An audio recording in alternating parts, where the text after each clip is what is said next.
سلام ستړي مشه د نن ورځې تر ټولو مهم خو د خوشحالۍ خبر ته ښه راغلاست. افغان حکومت وایي له یوې استرالیایي کمپنۍ سره یې 15 تړونونه لاسلیک کړي. افغان حکومت وایي نن د ولسمشر غني په حضور کې له یوې استرالیایي کمپنۍ سره د همکارۍ 15 تړونونه لاسلیک کړي دي. له ارګه د خپره شوي خبر پاڼې له مخې دا تړونونه د عامې روغتیا، لوړو زده کړو قانونونو او پټرولیم له وزارتونو د اوبو تنظیم ادارې او سرې میاشتې سره لاسلیک شوي دي. خبر پاڼه کاږي افغان حکومت له یاد شرکت څخه غوښتنه کړې ده چې د افغانستان پر قانونو پانګونه وکړي.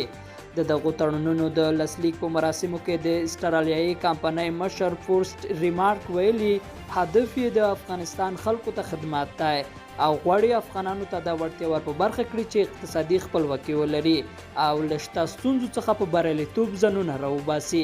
هغه زیاته کړې ده چې دوی به له افغانستان سره دوه اړخیزې همکارۍ نورې هم پراخه کړي.